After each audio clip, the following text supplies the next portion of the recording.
starting. All right. I should have put this in the email, but I swear.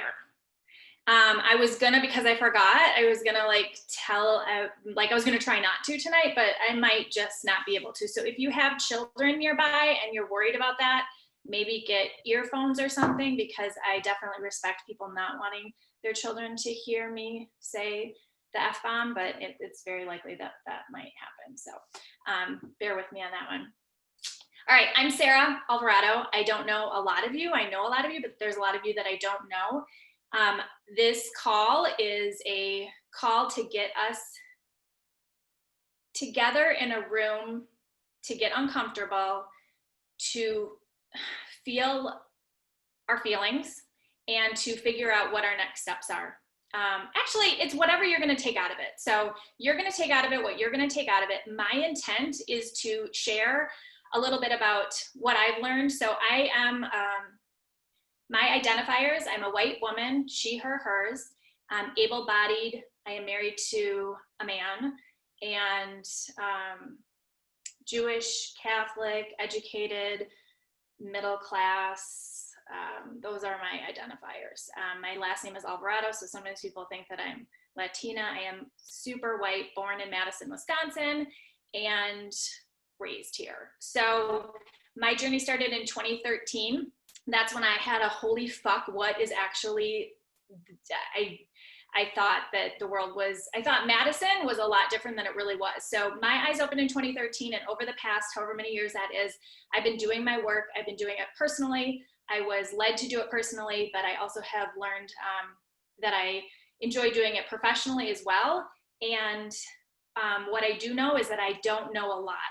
I have a white lens. I am in a lot of whiteness, and I'm always growing and learning. So a lot of you on here, I have no idea where you're at in your journey. Some people are just waking up. Some people woke up and, you know, when Trump was elected, like people are all over the place. And what I do and what I promise to do and what I'm going to ask you to do is come into this tonight and just the work in general with humility, which is, my definition of humility is the absence of ego, the absence of righteousness, and the absence of arrogance. And that is not always easy.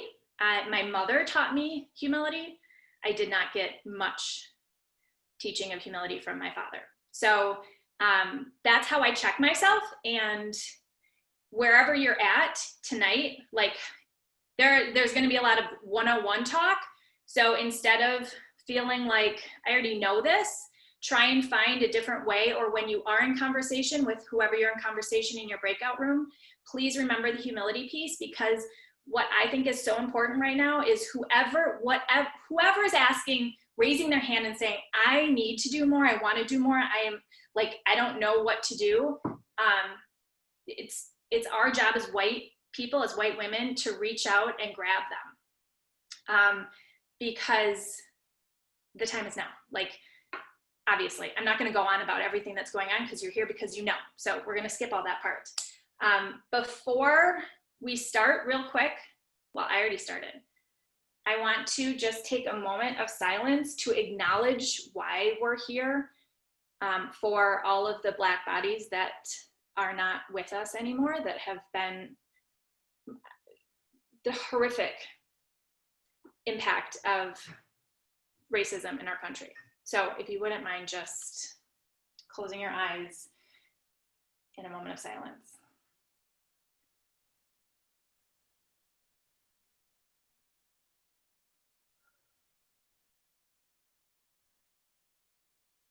Thanks.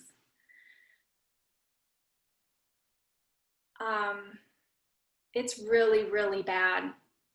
And it doesn't impact me at all, really, to the extent that it impacts the communities of color. And because I don't know what to do, because I'm white, a lot of times I'm like, well, this isn't, so like the concept of the unique position of being a white woman is that We are the oppressed and we are the oppressor. We understand what it's like to be oppressed. And when I started learning about my own racism, I remember being like, I have no problem talking about feminism. Like, I could talk about how men suck on a regular basis and how like this and this and this and like all of the things. But when it comes to racism, I'm like, I don't know, like I'm white. So like, what do I do? How do I even, that was the messaging in my own head. And so many people were graceful enough to say, yeah, but that is like, you are the problem. And I would, yeah, but what do I do? Because I was raised to study others. Like, I got my undergrad degree in Spanish. So like, I know the language and I know the culture, but I never was really taught to learn about whiteness, because we're in a sea of whiteness. So the unique thing, and the reason that I really want to talk to white women, is because it's this concept of, because we know what it's like, because I'm a rape survivor, a sexual assault survivor. Like, I have I've been silenced. I have been told, you're pretty but dumb. You probably can't do this. Do you know that this morning, so my son does these projects, and he has like all of these tools in the back. The car's really heavy. Carlos, my husband, was like, well, I'll drive him and you pick him up. And I was like, but it makes more sense for me to drive him. He was like, yeah, but it's really like, there's a lot in the car and you need to be careful. I was like, are you fucking kidding me? Like, okay, I can drive the car. Like, what? So like, when you wake up to how oppressed you are, you see it all the time. And then you can name it. But as the oppressor, how do I wake up to that? How do I wake up to the fact that I cause harm? And I think the reason that it's harder for women, and the reason that we're so silent, is because we know what it feels like so intimately, and we can't bear the fact that we are the ones that are harming a whole group of people in brutal ways. Like, I'm not doing statistics tonight. I'm not teaching in that arena. Like, we all know that it's the injustices in every arena, in healthcare, in mass incarceration, and like all of it. People of color are not, like, the barriers are, they're not there's no opportunity. There is opportunity, but the opportunity is so hard to reach based on the whiteness that is a constant barrier. And to have to grapple with that, it's so much easier not to. It's so much easier to just feel like, oh, but I like everybody. I love everybody. Love and light. Like, let's just all get along, because that feels really good. And we're taught that feeling good is better than feeling bad. So what I'm going to say tonight is that feeling is a crucial piece to the process. And creating space for us to feel how shitty it feels will not keep us from doing the work. We're not going to always feel like that, but we can use it to motivate us. So like, we decide what's going to motivate us to do the work. And nobody can tell me that they don't know what to do, because my feed is full of 75 ways of this, 200 resources for this, 19 books of this, like this article, this video. Like, there is so much to do that it's almost overwhelming. So the question isn't that you like don't know what to do. The question is, you don't know how to get to the point of doing something. Or I don't know, you can tell me where your barriers are. That's actually a really good question. What do you think is stopping you from doing the next right thing? And you might already be doing a lot of things, and you might be like, hey, I'm on a roll. Fine, don't answer the question. Okay, I've got shame and fear, afraid to do the wrong thing,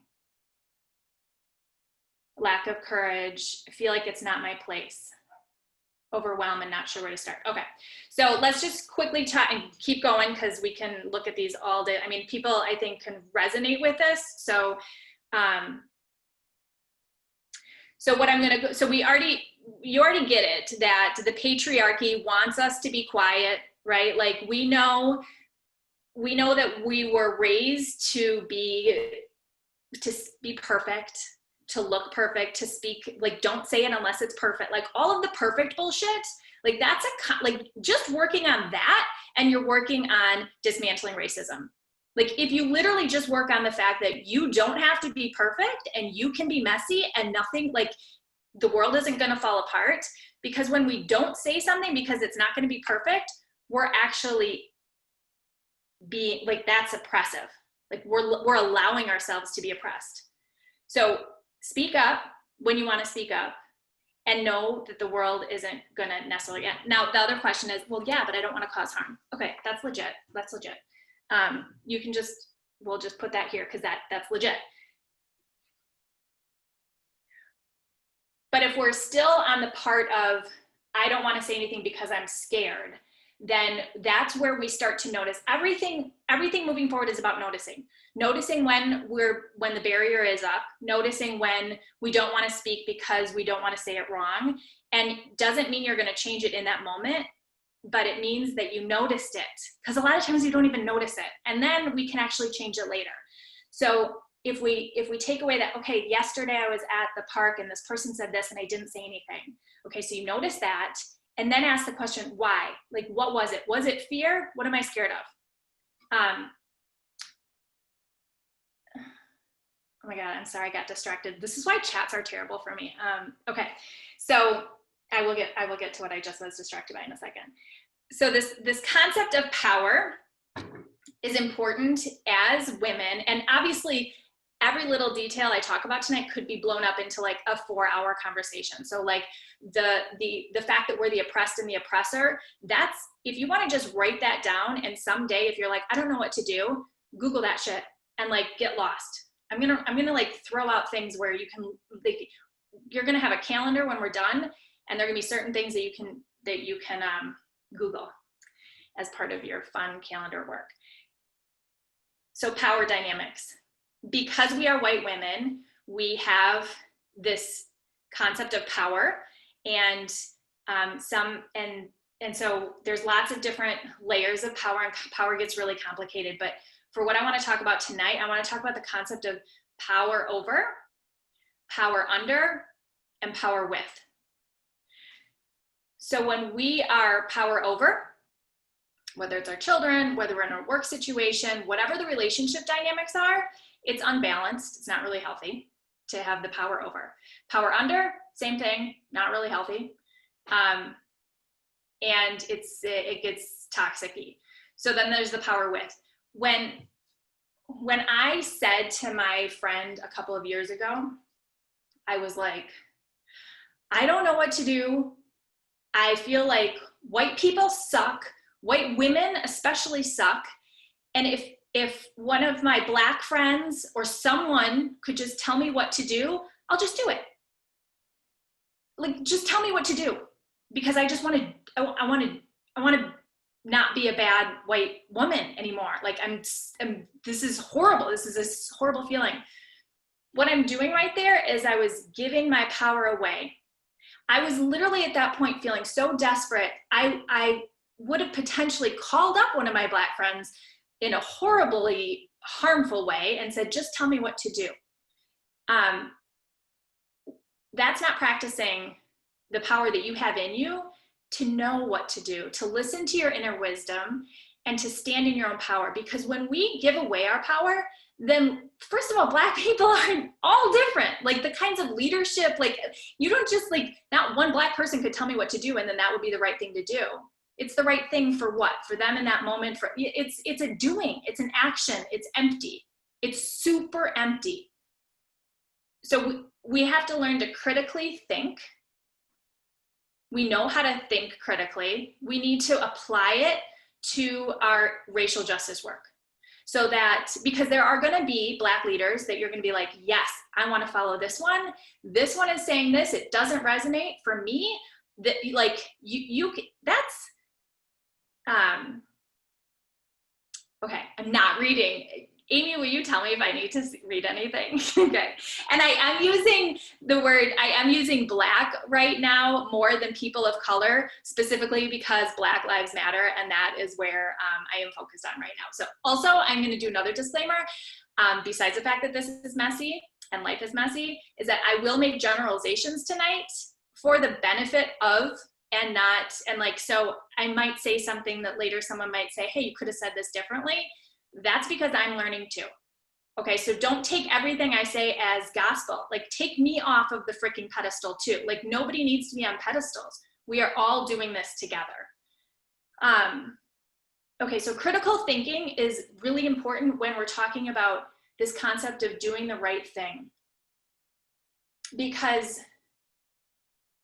that is playing into white supremacy culture. When we have to be perfect, when we have to do the right thing, then we're pitted, like we're gonna lose. So if the question isn't how do I do the right thing, but is how do I do the next best thing in integrity with myself? And if in integrity with yourself, if you want to make a difference for the world because it hurts so bad inside, then you want to make a difference for the world and you will be motivated by that. If you want to make a difference or do something because you're feeling pressure because everyone else is telling you you should be doing something, then you turn all of your screens off and you take a walk and you have a heart-to-heart with yourself. Because right now, my feed is flooding with all of the things I should be doing.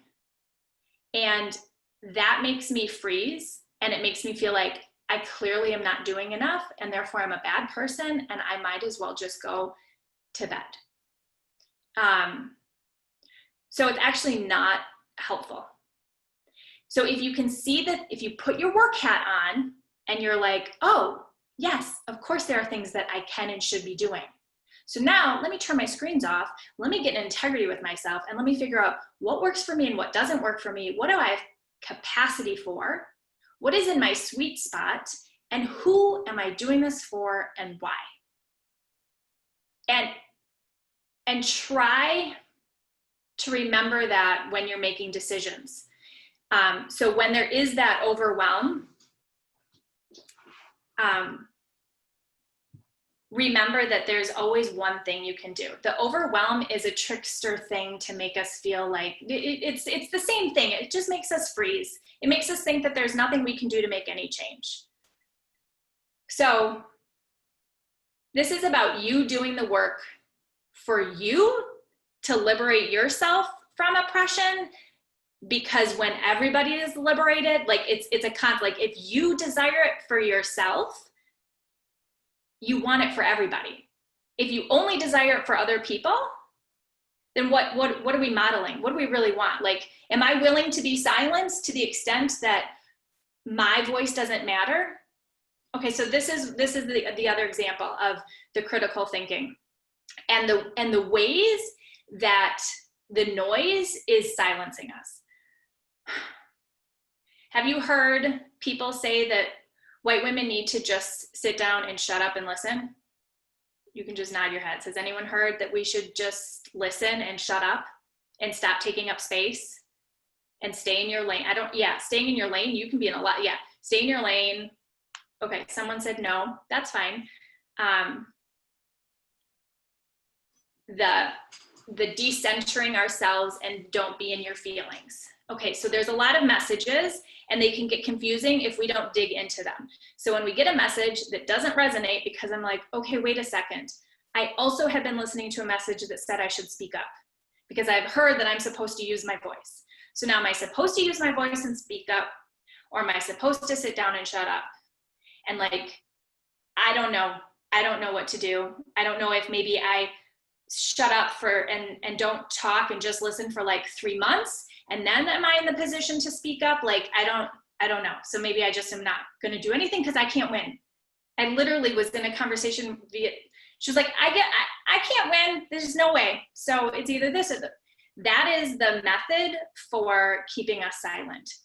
And if we can remember that if we actually go back inside and use our beautiful brains, we can be like, duh. Okay, it wasn't a duh at first, but it was like, oh, I use my voice sometimes and I shut up and listen at other times, right? Like, this isn't an either or. There is a time for me to feel my feelings, and there's a time for me to get into my brain and think about something and decide I'm going to cry about that later because right now I'm going to deal with this. Or actually deciding when to cry is really, really important, because there's a lot of shame. There's a shit ton of shame in anti-racism circles. So if you could please notice the shame and then choose to reject it, because shame will, again, you can go to whatever learning space you want, and if shame-based learning works for you, then fine. I don't do shame here. So like, I don't believe that shame works, and so I'm just not playing into the shame game. I do feel like we can create change without shaming each other, and I just feel really strongly about that. So no shame, no blame, no guilt. Okay, but guilt, we'll talk about guilt later, because guilt is all over the place. I know that shame has stopped me from doing things. And I don't know, has it stopped you from doing things? Yeah, we can all agree that that happens. The shame of having feelings and crying because I was so distraught when Michael Brown died, and then reading an article about white tears, and then feeling like, oh fuck, I just felt all of these feelings and I was like experiencing empathy, but now maybe that was bad. And so now I don't know what to do.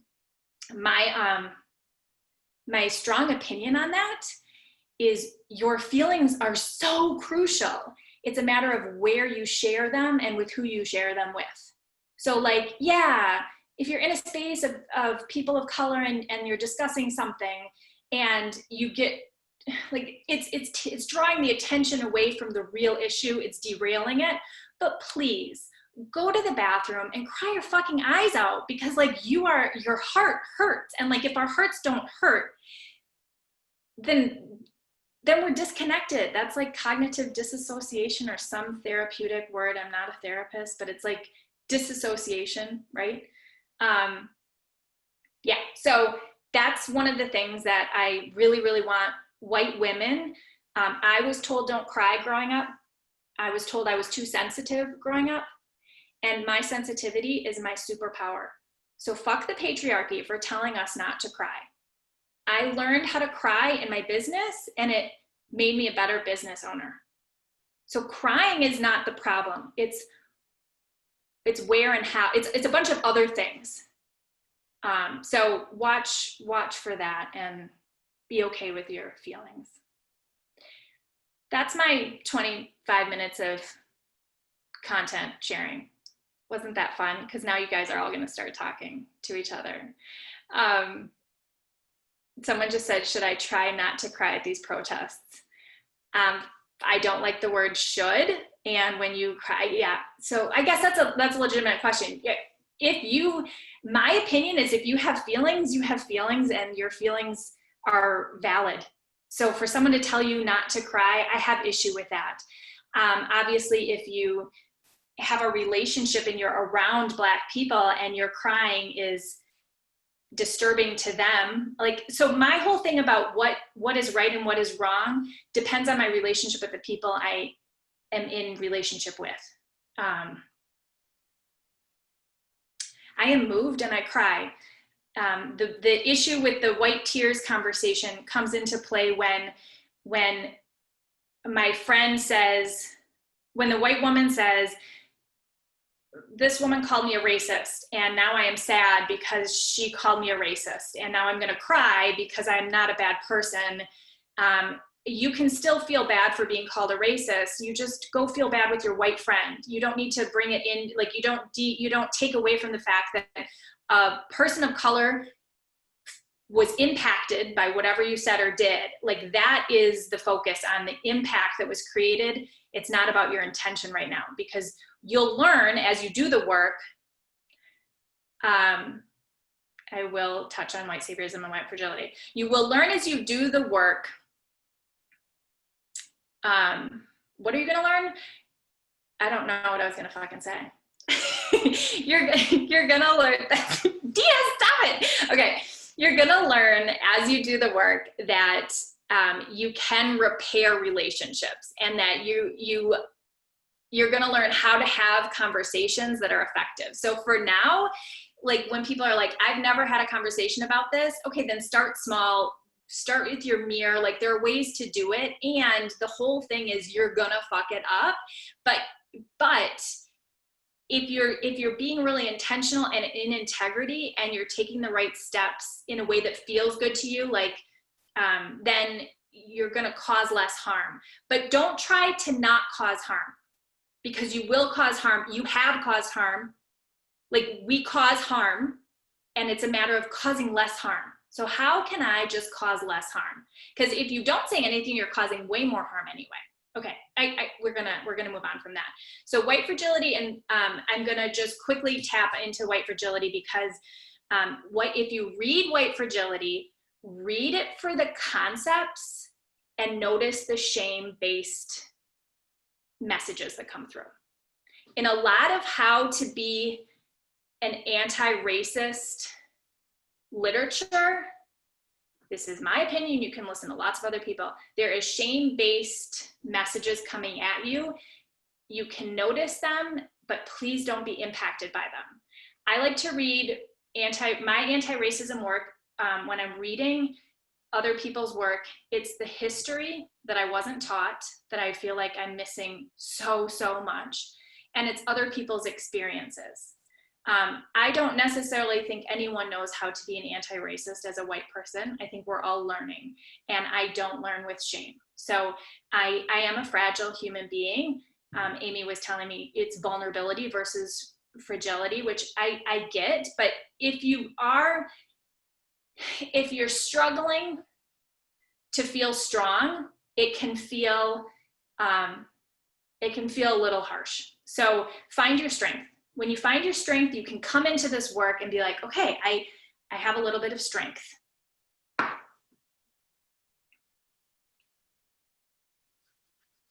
Okay. I sent out an article about being disturbed. I use the word discomfort. And I really like that, because it reminds me, it almost feels like a challenge. Like, okay, Sarah, if you're having comfortable conversations all the time, are you really digging deep enough? Are you really challenging the status quo? I'm a rebel, so like, I know not everybody is, but I think we can all agree that our oppressive systems aren't working. So we need to bring out a little rebel, and we need to get uncomfortable. If it helps, think about, again, why you don't like being comfortable, which was kind of one of the questions we had. Like, it feels like we don't want to look bad. We don't want to, it's really how we don't want people to see us. We don't want people to think that we're bad, or that we don't know, that we're stupid, right? Like, why else don't we want to be uncomfortable? Why else don't we want, like, why don't you want to be uncomfortable?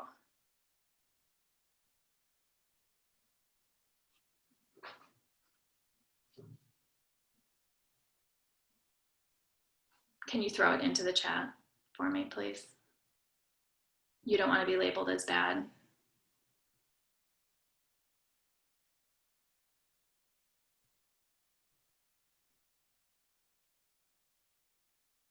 Labeled as a racist, being uncomfortable is unfamiliar. Okay, that's a good one. And vulnerable, right? And want approval. I think that, yeah.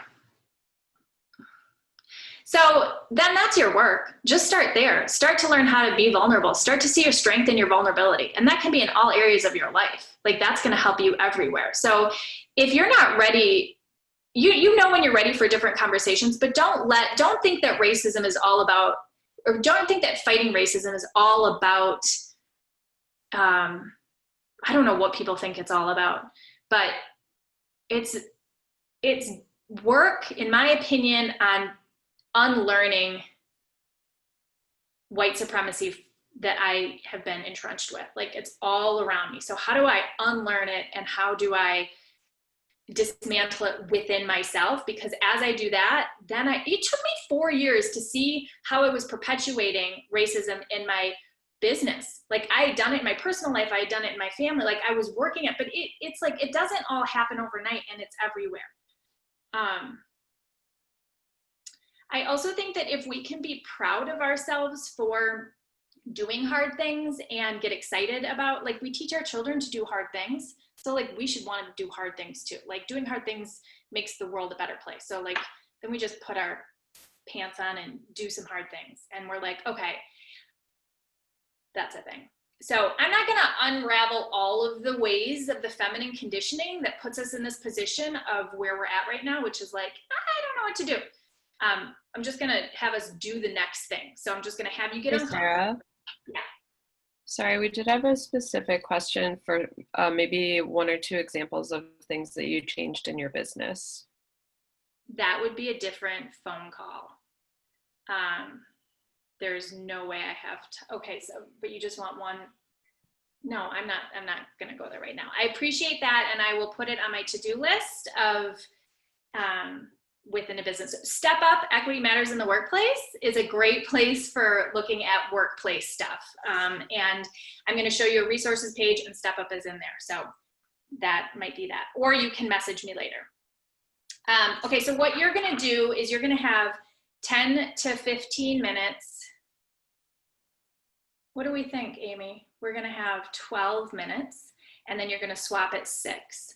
So you're going to be in a breakout room with one other person, one other white woman, and you're going to have a discussion. I'm going to give you 5 topics that you can choose from, and then you're going to choose one. You're going to choose one right now. You're going to write it down, and then when you get into your breakout session, your partner hopefully will have chosen another one, but maybe not. Then you guys can figure it out because we're all smart people.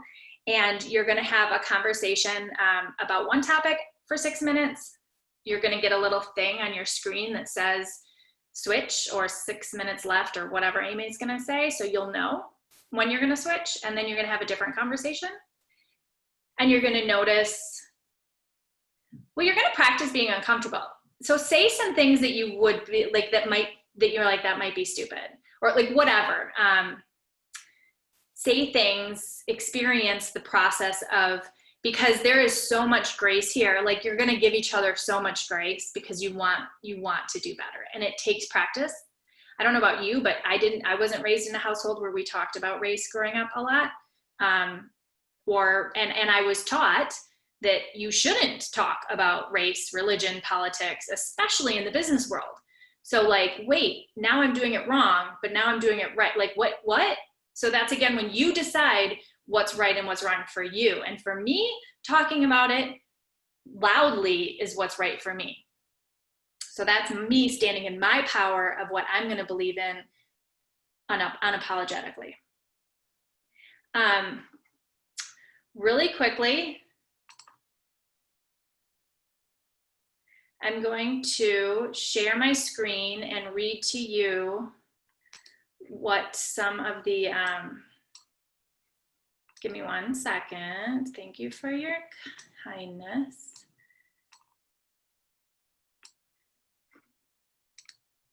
There it is.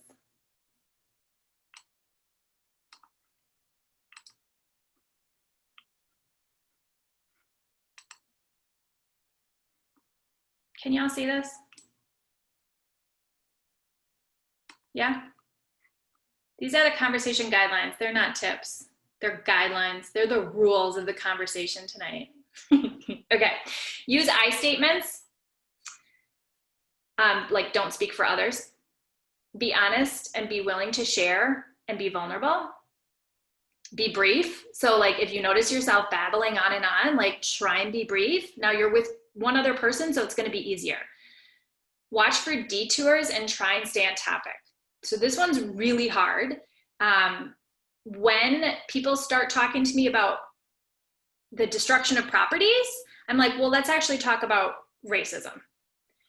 So like, how do you watch for detours? And that's when people want to go off topic and talk about something else. Listen with curiosity and suspend judgment. Resist the desire to interrupt. Try not to take comments personally. Expect and accept unfinished business. So like you should not want to find an answer to whatever problem you're discussing, because now you're in fix-it mode, which is 100% white supremacy, sticky, yucky stuff. Like you're not going to fix it. Share strength and vulnerability. That's like, you can encourage that. Does anyone have questions about the conversation guidelines? Okay, so here are your 5 topics. I do not have them written down for you, so you are going to have to write them down for yourself. Are you ready? You're ready. Topic number 1. Chat here too. Oh, thank you, Amy. They're going to be written in the chat. Wealth gap, generational wealth, and discrimination in housing. Number 2, police brutality. Number 3, white flight and school disparities, or disparities in schools. Number 4, mass incarceration. And number 5, negative biases that you have had or have about Black people. So looking at those, you're talking about the topic. If there's, yeah, you're going to talk about the topic with your person. And some people are like, well, I actually don't know that much about mass incarceration. Well, hopefully you can come up with your own personal stories, like talk about, like, I think this is why you're here anyway, so I'm not going to really encourage you any more than this. Does anyone have questions before you go into your breakout session? Because you will get, this chat will stay here, right, Amy? Yeah, so just logistically, you should see the chat. You will get, when we open the breakout rooms, you'll get a little pop-up that says, Amy is asking you to go into a breakout room. You'll click accept. You will be in there with 1 or possibly 2 other people. And yes, Tracy's asking, you pick a topic and you'll talk about it for 6 minutes and then switch to your partner. And we'll send a little broadcast message at 6 minutes, then halfway. Okay, have fun. Don't chit chat with your people for too long. 1 minute of chit chatting only.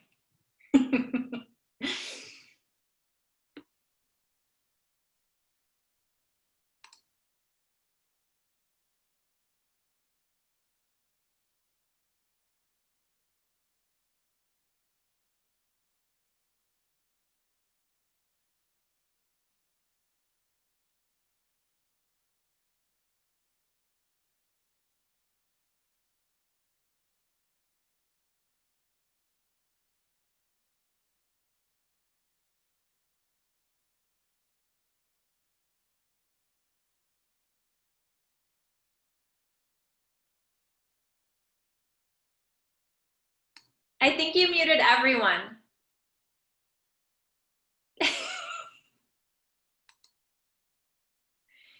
Did you unmute them?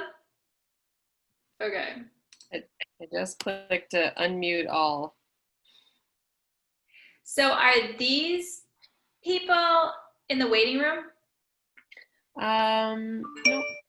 These folks, if you're not sure what to do, you should have a little pop-up to enter your breakout room. Otherwise, sometimes people join on 2 different devices. Yeah. So they might be doing that. But we don't know who they are.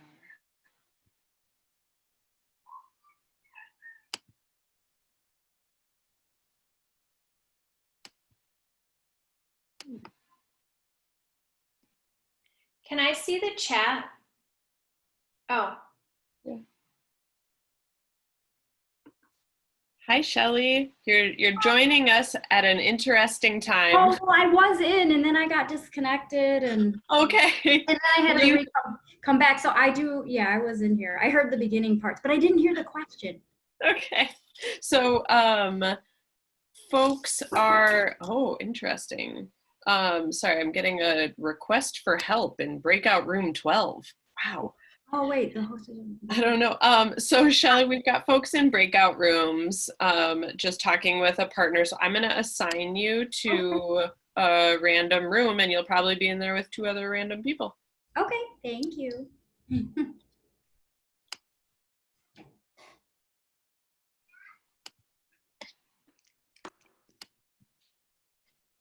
Okay. Okay, the host is inviting you to join breakout room, breakout 32. Okay, I'll hit. All right, I'm going to go check out what's going on with breakout room 12. Special Agent Amy.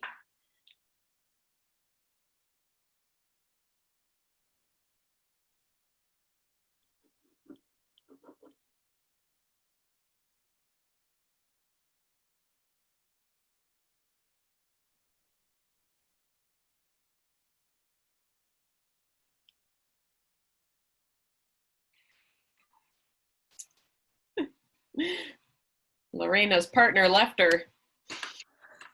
Help me. She's like, I'm alone. I'm like, I'll move you.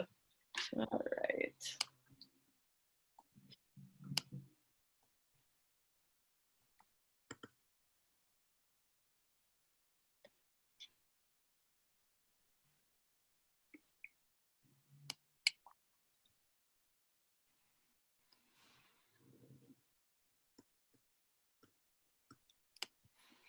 Folks that we still have here, did you have any issues with your room or there was nobody in it? You what? There was nobody in it except for me looking at Oh, I can move you to a different one. I was like, hello. Let's see, Laura. Sorry, I tried putting something in the chat, but oh, yeah, we had a couple of issues because I think people kind of left and are back. Let's see if I can find everybody.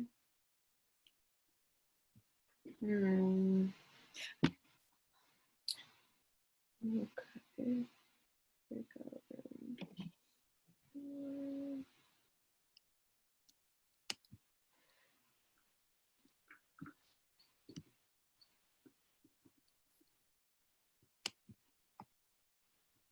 Okay. Moving some people around.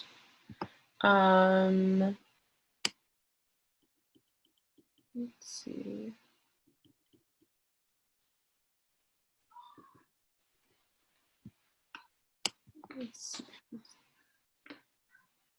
I can see your wheels turning. I know. Well, I don't know how to find you. This is the problem. It's like a ridiculous thing that you'd think I could just click on your face right here and say, put you in a breakout room. So maybe we'll just have a main room breakout room. Can Sarah. Kim and Laura talk?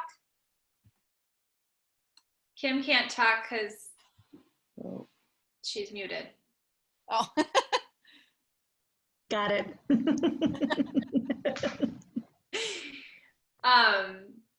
Do you 2 want to talk to each other? Sure. You want to put us in a room? We don't know how to put you in a room. Yeah, I kind of can't.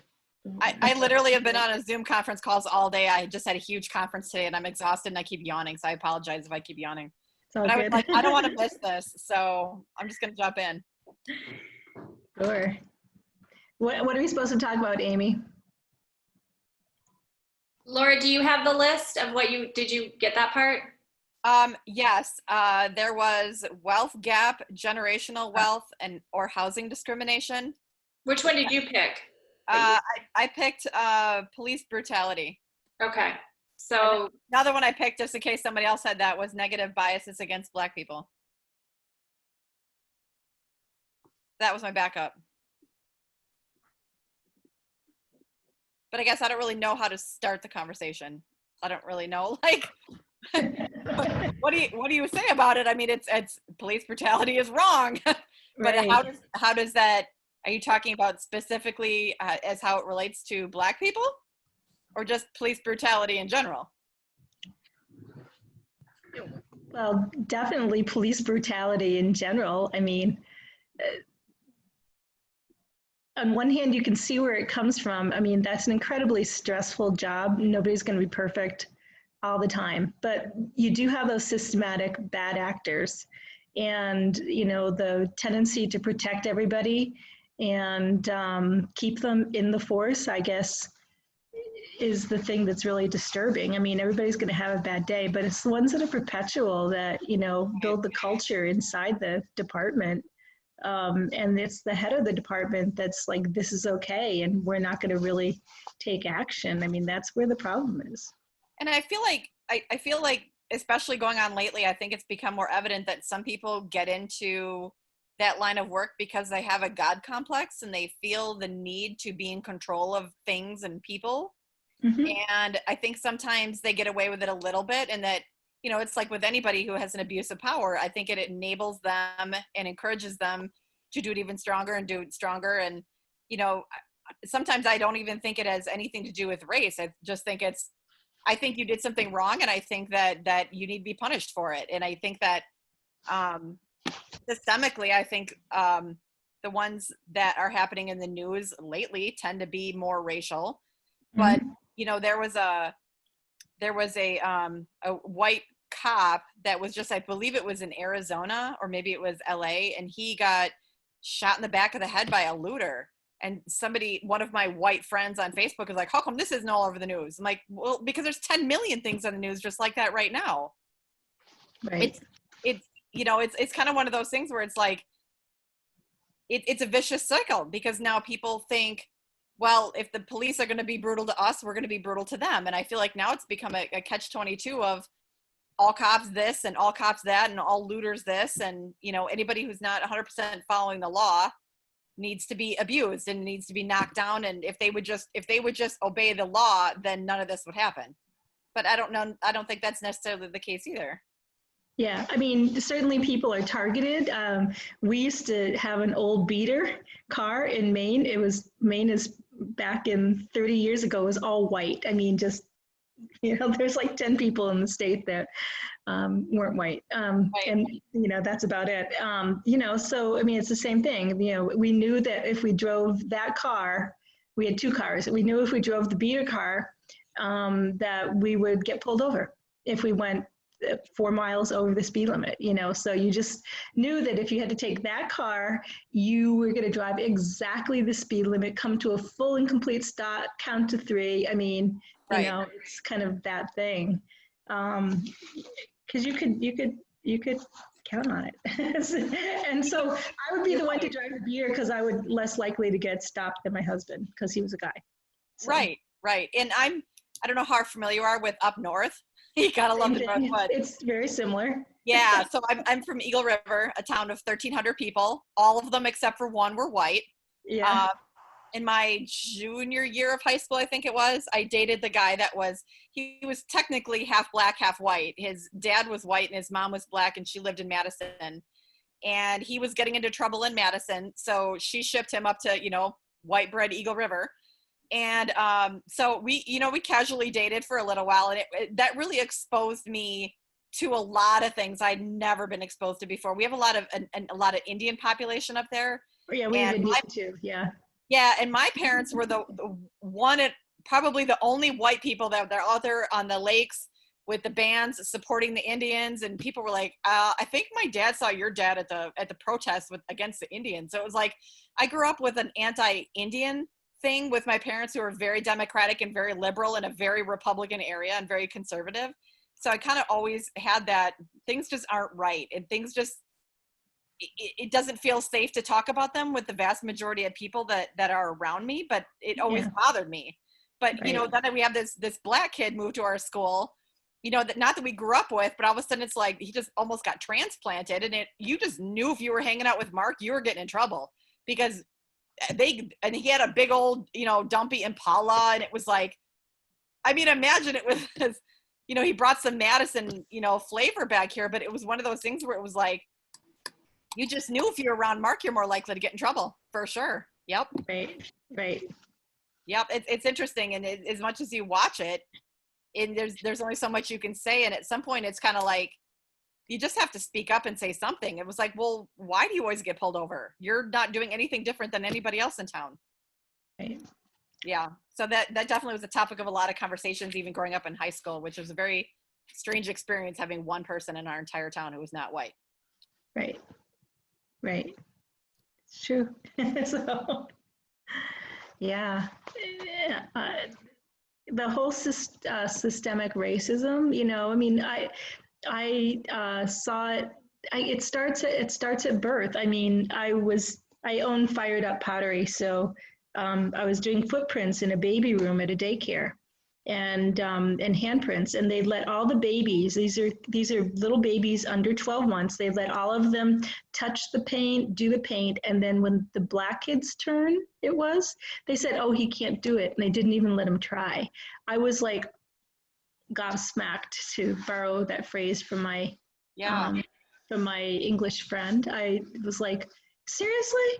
We're talking about a baby. I mean, like a 7 or 8 month baby, and everybody else gets to stick their hand in the paint and do their own thing, and then they like took that baby's hand and did it for them. So did they have a reason why? At age 7 months? No, just it had to be racism. It just had to be. I mean, I wonder if they were confronted with why. What kind of answer? I was like, yeah, I mean, I did kind of go like, well, let's let them try, and stuff when they started doing that. And I was like, what is, but I was so shocked. I was like, oh, it starts at babyhood. Oh my God. Sure. So it's hard to watch. Hi, Heather's, you're muted. Can you unmute yourself? She's like, no, I can't. Oh, okay. All right. I'm not good at sign language either. I can maybe read mouths, kind of. Yeah. So the other topic that that was potentially on the list is negative biases against Black people. You did such a great job of starting in that one. I think we kind of morphed into that anyway. I think we did. Yeah. I mean, it shouldn't be this way, but I mean, people who walk around them and stuff like that. The host muted me is the message I got. Yeah, I had the same thing. Yeah. Whoops. They'll come back eventually, and we'll get them back on time either. So. Okay, yeah. she's on. Oh, I can hear you now. They unmuted me now. Woohoo! Your turn, Heather. You jump in. Well, actually, I wanted to follow up with what Kim just talked about, because I used to teach preschool in a predominantly African-American low-income preschool here in Madison. And well, I have many stories around that. One of them was the parents would get really upset if we got paint or sand or anything in their children's hair, because they spend so much time doing their hair. And so we had to be very extra careful with how and what we let their children do during the day. Because I remember I had a parent chew me out because we lost the shoelaces. One day, and I got reamed a new one about it. And so there's things like that I think we sometimes forget. One of the teachers was calling the students. She was just being like, "Oh, you're being a little monkey." I don't know if there was actually any racial insinuation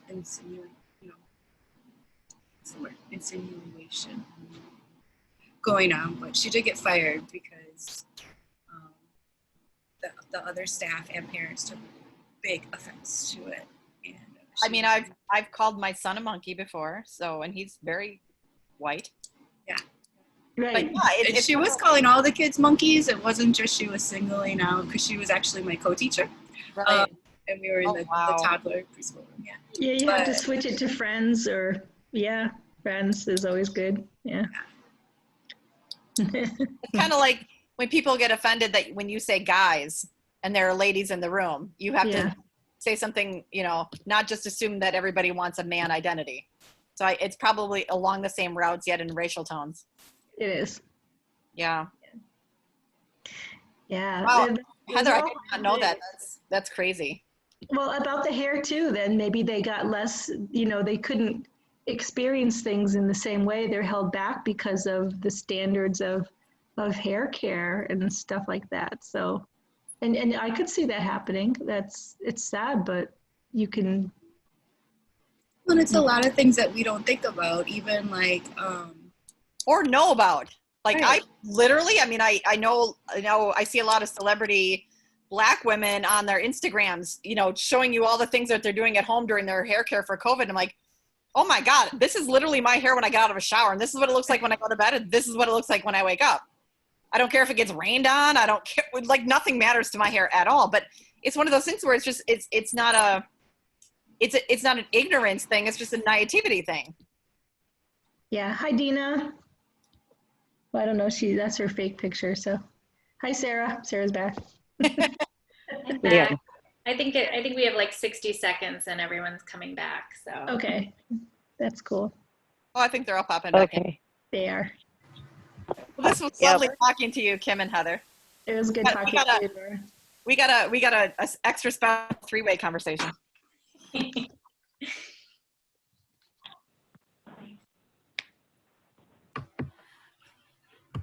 I'm going to mute myself because I assume that's what we should do.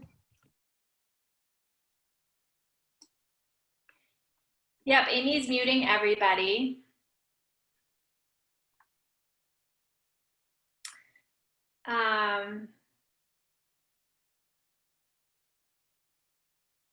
Now, Amy, will you unmute everybody? Now 26. Do you have to do it one by one, or can you just press the button? Okay. Tap in video. I don't want anyone to see me. Thanks, Tanya. You can mute yourself, but I'm unmuting you. So now mute yourself if you want to. I just want you to have the power to mute yourself or not mute yourself. And then, I'm not going to do the raising of hands. So I'm just going to I want to ask y'all, like, if anyone wants to say how they felt or feel now. If there was because maybe you felt a lot of things or different things, but like, I want to talk about the feelings, not the topics, the feelings.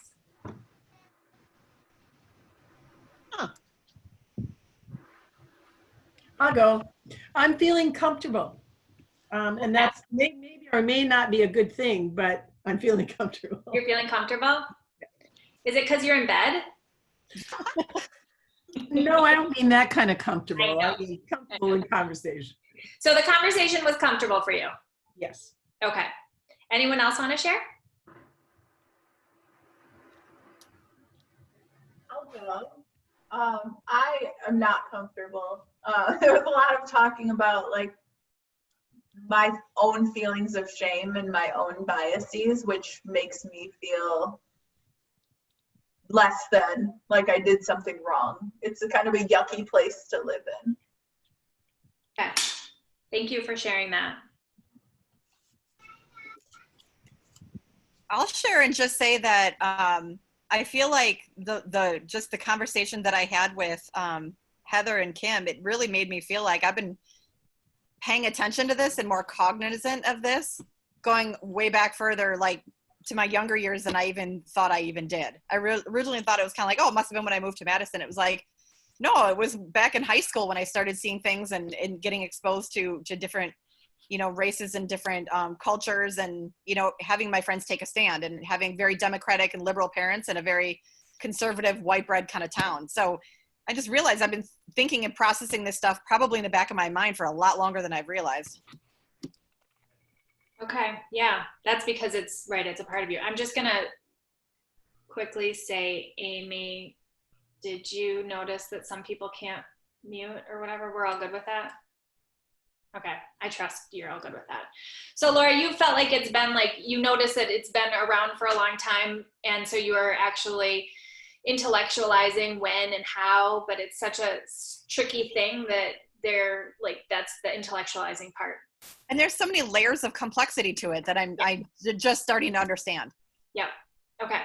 One more person. How do you feel, or how did you feel? I will say that I'm feeling afraid.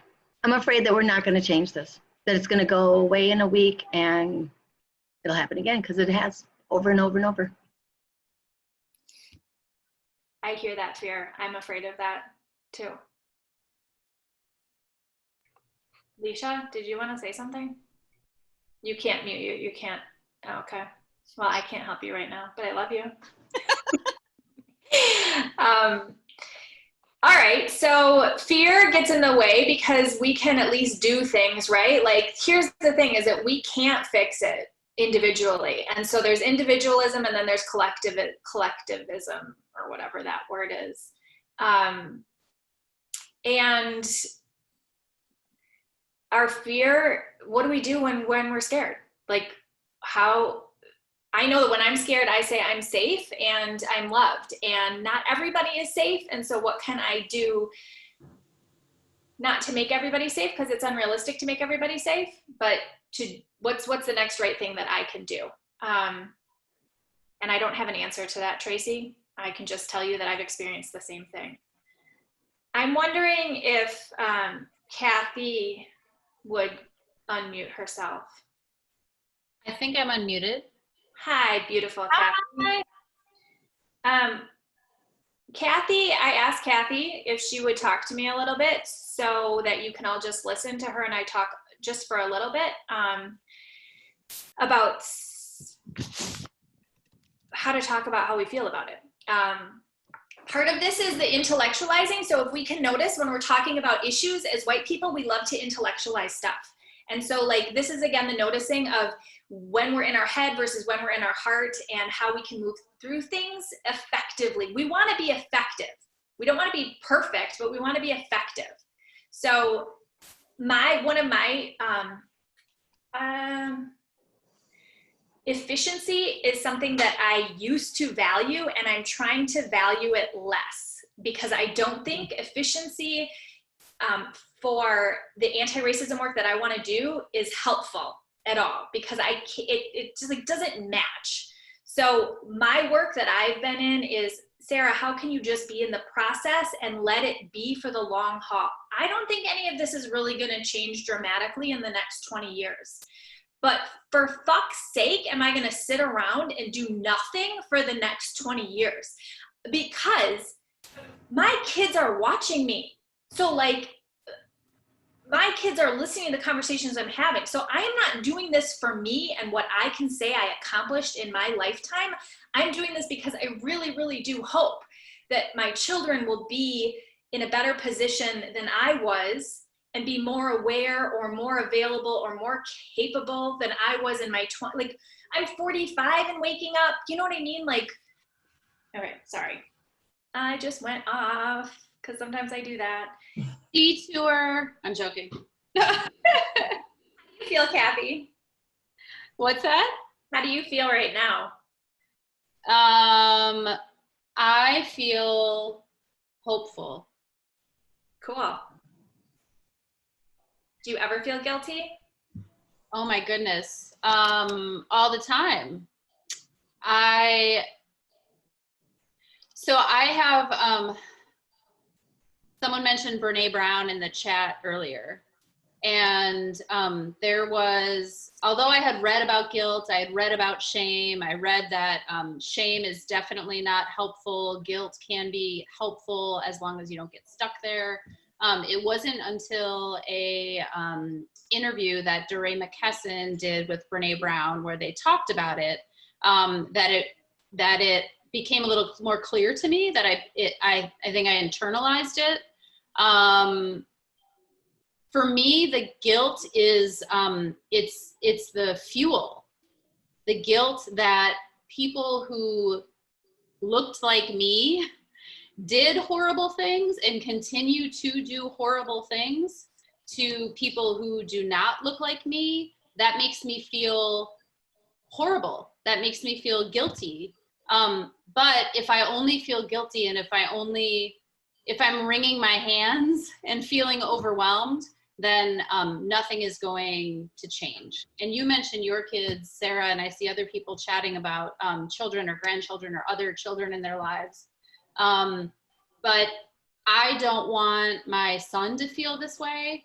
I don't want my son to sit here 20 years from now and look at his Black and brown and Indigenous peers and fear for their lives and fear for their future. And I don't want him to feel guilty. Like, if we're going to change the course of history and not pass on racism, or if we're going to teach our kids how to be anti-racist, we need to teach them how to not feel guilty as well.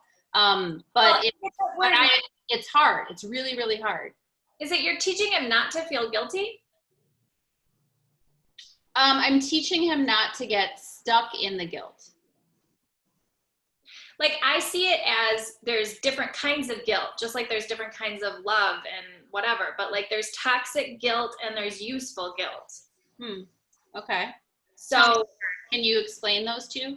Like, when you go grocery shopping and there's a 6-pack of spotted cow underneath the cart, and you go outside and you realize you forgot to pay for that spotted cow, and you're like, shit, I gotta go back in and pay for this.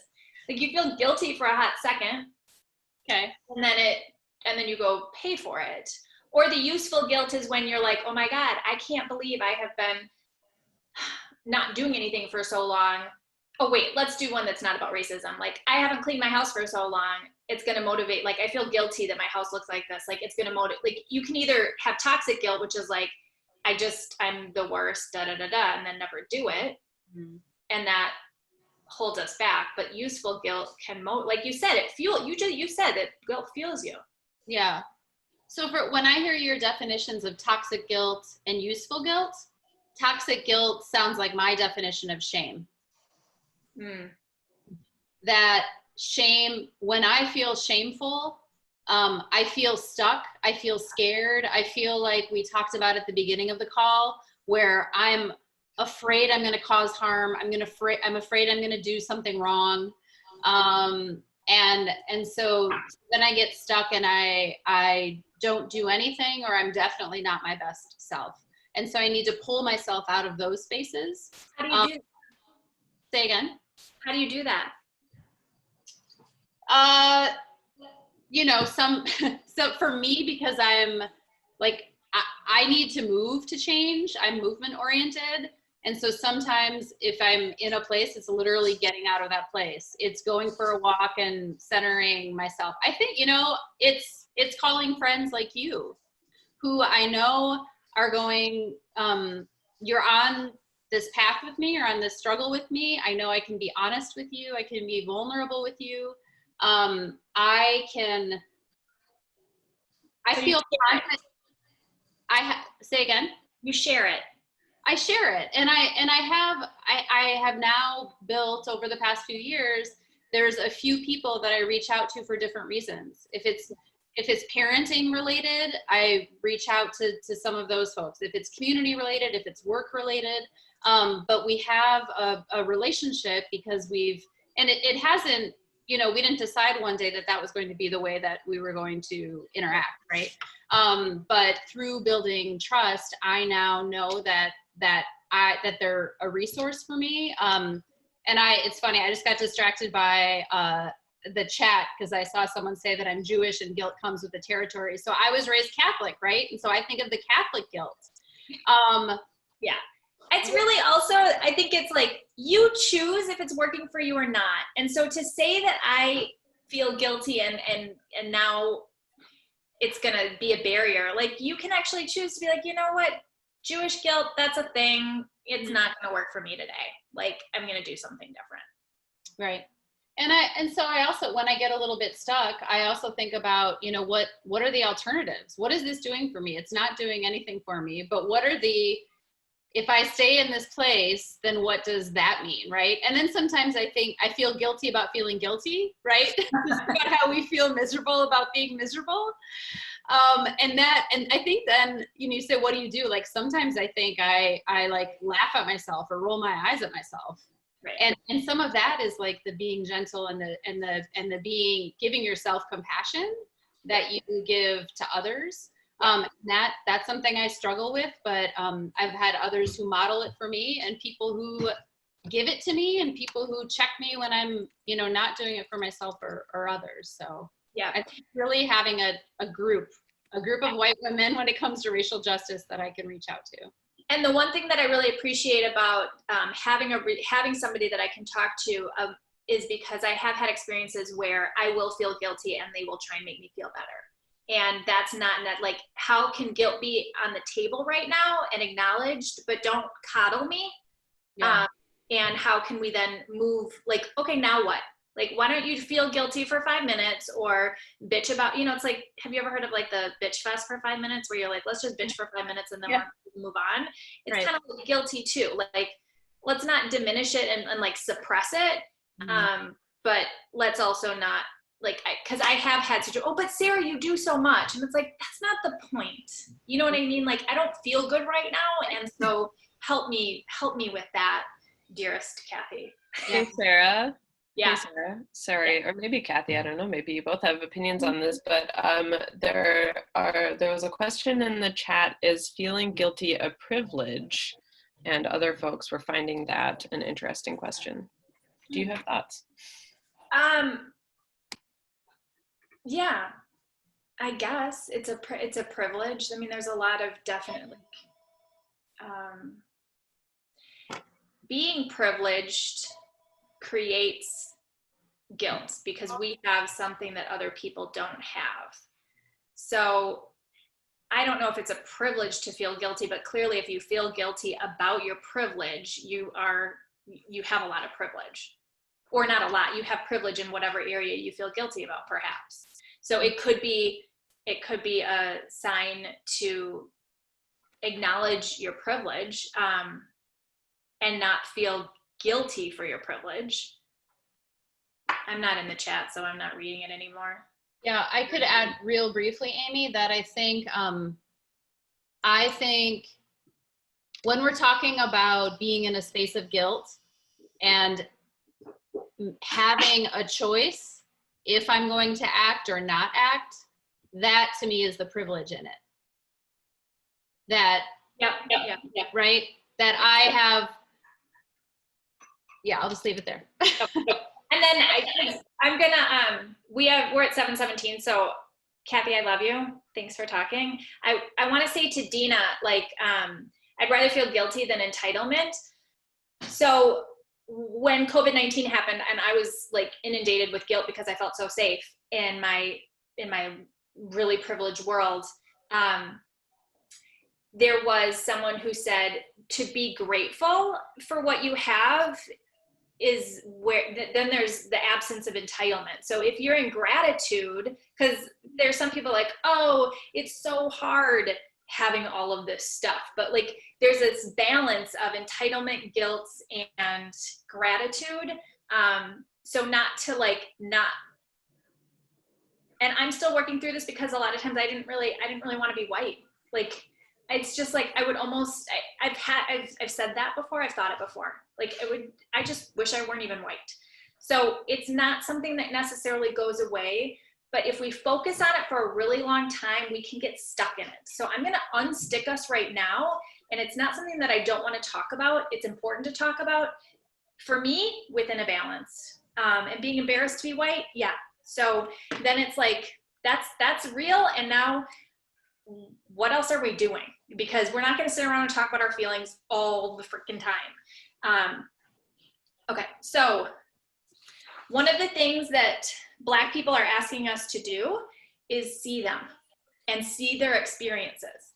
And what I have noticed in my process of seeing how it really is that now I have been in a position where I see myself within that story and within that narrative, and that's a hard thing to see. So as we practice seeing people and their real life experiences and not being able to connect or really understand at all, but to start to feel the empathy and to start to now see ourselves differently, there's grief that's going to come with that. So you're going to go through some grief too. Like it's just, it's part of it. If you can find someone outside of the Black community, like Kathy said, to be an accountability person for you, find a person that you can talk to about what you're going through, and don't intellectualize it away. So this is the part where you're going to be learning a lot. We're all learning a lot. We're constantly learning, and we're changing how we see the world and how we see ourselves. And sometimes I can get really angry. Like, I was sold so much shit that now I need to unlearn, like education, etc. All I'm inviting you to do is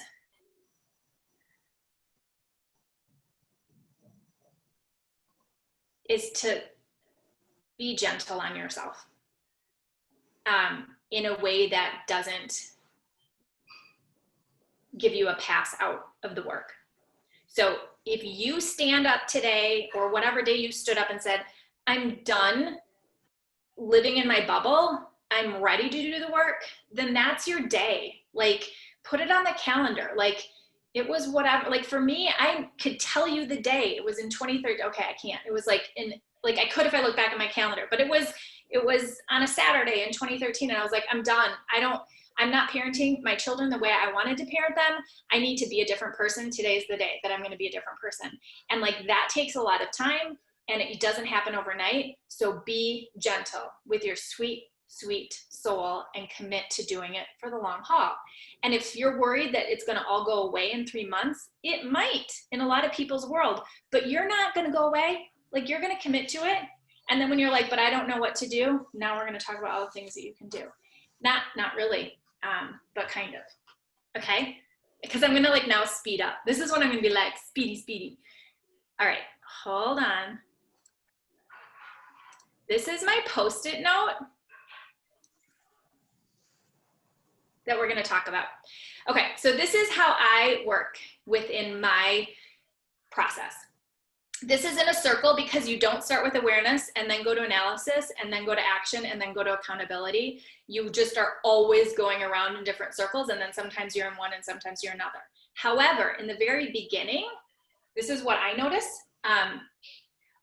People all of a sudden are aware, and they go from awareness, and they really desperately are so uncomfortable with the awareness that they want to jump into action, because action makes them feel better. Because when we're doing something, then we must be better.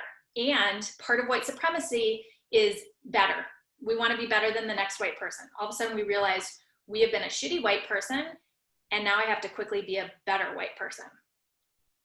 That is not helpful. When we go from awareness to action without analysis, we are missing a lot of crucial information and processing. So analysis is when you're learning. I have like things to read, but I don't even know where they are. It doesn't really matter. Analysis is when you're like in the learning part. You might be analyzing your feelings. You might be analyzing your experiences growing up. You might be analyzing your surroundings, your feed, what books you read, everything is white in my world. Okay, that you're in analysis, and you're also in awareness at that point. And sometimes people get analysis paralysis. You don't want to do that either. I'm not telling you what to do or what not to do, but I'm really super encouraging you to not do the analysis paralysis, whatever that little fun thing is. Then you move into action. So I've heard people be like, I've been in book clubs for 3 years and but I've never had a conversation outside, with my uncle who is a horrible racist, or whatever the situation is. So then you move into action. You might need to move back into analysis for a little bit. Or when you're in action, you might all of a sudden become aware that you like, oh, I didn't realize that I'm centering myself so much on a regular basis. Now I need to analyze, what does that mean? I'm going to go back to the learning. Okay, so that's all that. And then there's the accountability. And the accountability is sometimes really painful, because that's when we get called in. And so when somebody calls you in, you get really excited. When you mess up, you get really excited. And the reason you get excited is because if you don't ever mess up, that means you're not getting You're not pushing yourself out of your comfort zone to actually make change. When you make a mistake, you have the opportunity to learn. You have the opportunity to repair harm. And then you grow. It's kind of like when you have a friend and you like never get into a fight with a friend, and then all of a sudden you get into a fight and then you work through it, and then your friendship is like even deeper. Some people call it like up leveling a friendship, because you stayed in it for the yucky, like it was really uncomfortable, and like you hated having this really hard conversation, but now you're like way better friends because you made it through that. So the accountability part is really crucial. And people could talk like for days and days about this analysis, and there is an article that I'm going to share with you in case you want to know more about it. But that's just really helpful. So when you are in, wait, I'm going to stop sharing. No, what am I doing? It says new share. Oh, there we go. When I'm in one of them, I don't necessarily shame myself for not being in action, is one of my points. So just as long as you can critically analyze how you are within your process of growth, knowing that it's constant. So it's okay to be in an analysis for a little bit and then take an action, whatever that action is. Oh my gosh, I'm so not gonna finish on time. Hang in there with me. And I'm not looking at any of the chats, so sorry about that. I'm looking for something in case you were wondering, where did you go, Sarah? I'm trying to share again. Don't you love how messy everything is? Like everything is everywhere. Okay, if you're looking for something to do, there is a guided conversations thing that has prep work so that you're in analysis and you're in action of having conversation that I can share with you. And then, here we go. You have 100 million resources. So, I'm not sure why you don't know what to do. But you see them everywhere. Like half of these are, you know, different websites to check out, podcasts to watch, courses, programs, books. Like there are so many things. What I'm going to ask you to do is create a calendar, or not create a calendar, add to your calendar, because if racial justice is the work that you're committing to do, this is not a full-time job. This, like, we know that you have work and you have family and whatever, but if you can commit to, you decide, are you going to commit to a half an hour a day? Are you going to commit to 3 hours a week? Like actually make a decision and treat it the way it deserves to be treated and put it on your calendar. And that literally might be like every Friday, instead of going to happy hour with, no, it doesn't even have to be instead of, like you're going to go to happy hour and then you're going to make sure to have a conversation, a challenging conversation at happy hour, or you're going to read a book or an article before you go to happy hour and talk about what you learned or how you felt or whatever. But there's a bunch of things that will make it so that, and if it's on your calendar, the trickster move at that is that every time you start to feel guilty that you're not doing enough, you can be like, I don't have to think about that today. It's on my calendar. I am doing what I need to be doing. It's on my calendar. Like, you don't have to worry all the time. It's really a waste of energy. Because I know you really want to do well. So just keep doing well. And then have an accountability person. I have 2 offerings. One is accountability place for people who have been doing the work for a while. And for a beginner's 6-week course that I can share with you via email maybe, or it's just on here too. So I'll just send you to this. There are so many courses out there if courses help you. My course for beginners is not about like the education of or historical context. It's really going through the understanding your whiteness and white privilege and why and how that all works. So the accountability place for white women doing the work is a 3-month program that includes a 90-minute coaching call with Ananda Murilli. She's my racial justice coach, and it's also a private Facebook group. So there's that. And that's really about being held accountable. And it's people who have been doing the action analysis and awareness for a while. And then there's the one down here that is the starter course, which is a 6-week course. And that's a max of 10 people, the starter course, because you get, you know, it gets personal.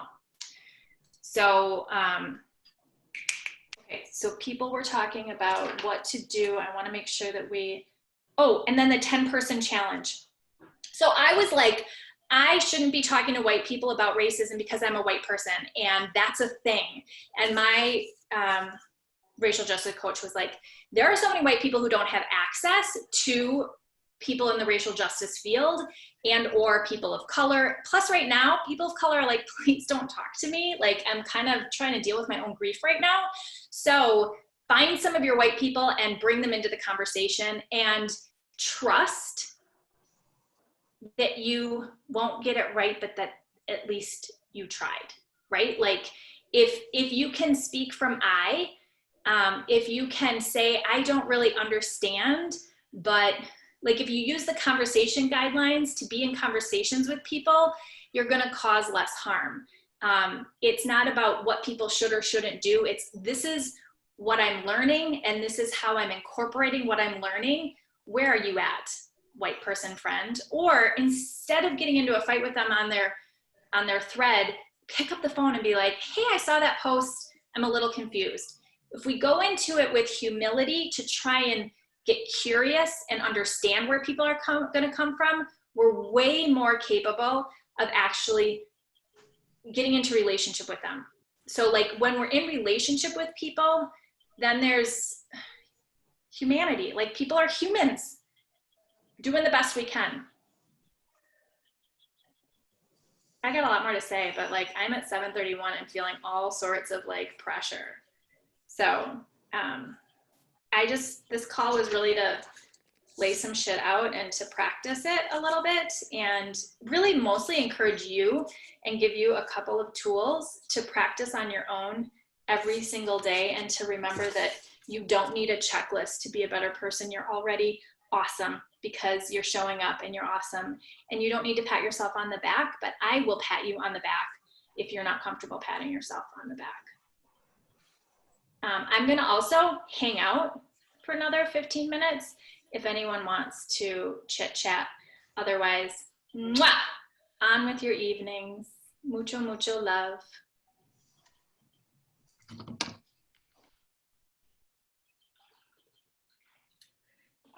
Hey, Sarah.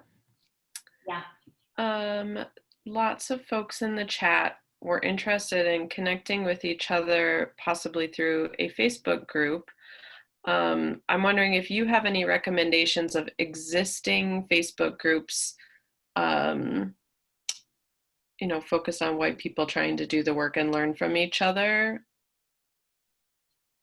Like I know Witnessing Whiteness has a Facebook group, but I think you have to maybe have participated in the course to join it. I'm not sure. I can check with the moderators on that, but let me, because I can do like a blast email to the, it would probably go to everyone. It would go to the people who signed up. So it would go to people who didn't necessarily show up, but I don't have one off of the top of my head.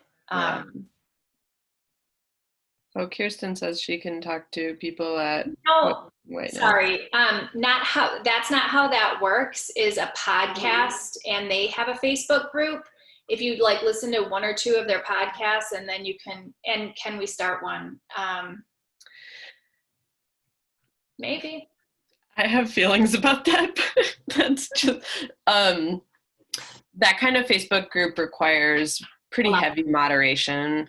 So if there's an existing infrastructure set up with people who are kind of on call to be responding to folks, then that can be a really positive experience. If you don't have that capacity, then it can perpetuate really negative things. Yeah, I mean, the one that I'm creating is going to be a paid for one because it does take a lot of moderation. So, and that's with the And trolls, yeah. What? Kathy says trolls. Yeah. But it's something that, because here's the deal. I wasn't planning on doing this call a week ago. So like if there's a need and there's a way to fill it, then it's just a matter of balancing capacity and making sure that we're doing it with integrity. And so it's not something that we just say yes and start tonight, because that could be a shit show. I think shit show is the literal definition.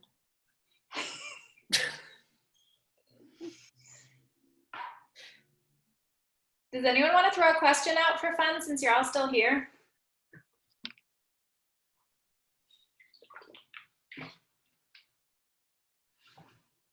Oh, Brianna, there's a group.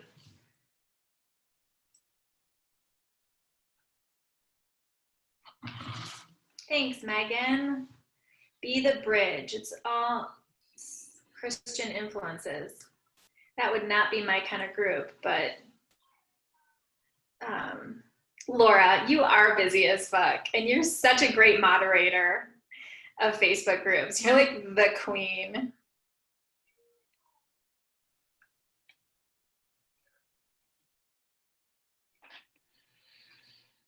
Yes, you are always willing to help.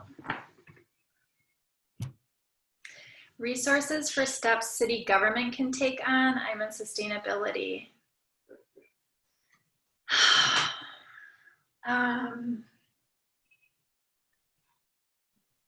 Oh, thanks, Darcy. Okay, Kelly, that's, yeah. City government is huge. That's, yeah. I think pushing hard, I don't know. It would depend on like, Amy, do you have any, you were a sustainability queen. Yeah, city government, there's the GARE, Government Alliance on Racial Equity, has a ton of, I think it's mostly municipal government level, but it might be other levels of government, but lots of free resources around equity lenses and articles to read and lots of good content there. This is me being a kindergartner and holding my hand up because I tend to interrupt because I get so excited. I just want to jump in.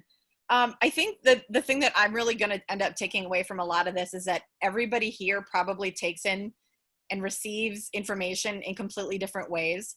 So some people are better to sit down and just read a book. And when people suggest to me to read a book, I'm like, yeah, I don't have time for that. And I typically read a book for like an hour before I fall asleep at night, which is not good for retaining anything. So like for me, I watched Fruitvale Station last night actually. And on my list, I know Amazon Prime has it coming on, Just Mercy.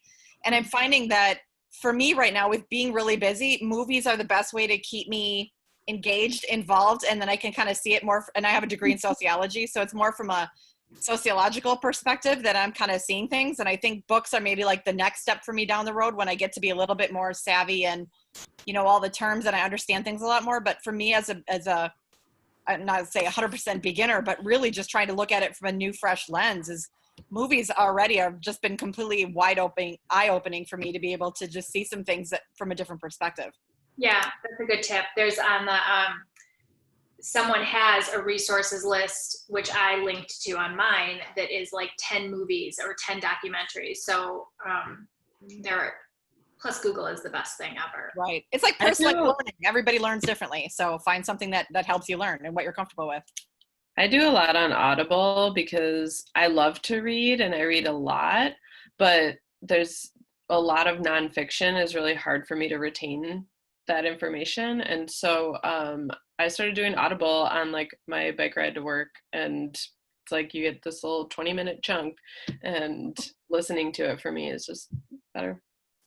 I'd be late for work every day. I'd be like, oh, nope, sorry, I had to take the long way. I was really on a good chapter. So you got to do it on a bike where you're just like, I need to get there. And I don't have a commute anymore. I literally work in my pajamas all day. So yeah. So this has been really helpful. I definitely feel, like I said in the chat, I don't feel guilty, and that's, you know, it's not a good thing or a bad thing. It's just I don't find it helpful. But I do feel like I need to be more educated and I need to be more vocal. And thankfully, I have a lot of good Black friends and a lot of Hispanic friends and a lot of friends of a lot of different minorities, ethnicities, races, genders, and I can have conversations with a lot of them. And I feel like I'm more comfortable reaching out with them, saying, "Hey, let's have a conversation whenever you want to sit down and have a conversation," because I want to learn more and I want to be a better ally. Yes. Educating ourselves is huge. And if you are in relationship with your friends, then I would imagine instead of them kind of ghosting you, they would say, "Hey, I don't have the capacity for that right now." Or what do you, what's your agenda? Like, right. Then yeah. Because I also have a friend who's like, "Sarah, you can call me when you need something." And I'm like, "I know, but like, I feel bad." And she wants to be my friend. And so I've had all sorts of interesting conversations about friendships with people that aren't white, because I know how to be friends with other white people. Really, I mean, that's like easy peasy, but to be friends with people of color can be challenging. Well, it's kind of no different than I've gone through a lot of family court, and I mean $26,000 worth of family court. And a lot of my friends that know that will come to me and say, "Hey," and they'll literally try to poke my brain for an hour about it. And I'm like, "Oh my God, I'm just exhausted. Like, go do your own homework." And I get it. Right. I get it. Just because I've been through it doesn't mean I want to talk about it all the time. And it doesn't mean that I'm the expert at it. Right. Yeah. I mean, I kind of am, but just saying. But yeah, it's one of those things where I can understand where somebody who's Black doesn't want to be like, "So teach me about racism." Right. Yeah, I can totally get it. I can totally get it.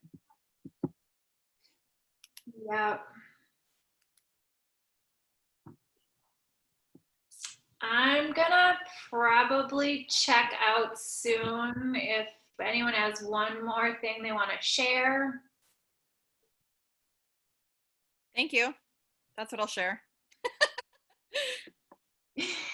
Yeah, thank you. It was fun having so many different, like, I don't know so many people here. It's kind of like, it would be nice if we had a little more time to like actually see where everybody's from, but yeah. Okay. Mwah. Have a wonderful night, everyone. Keep going. Keep doing Bye, everybody.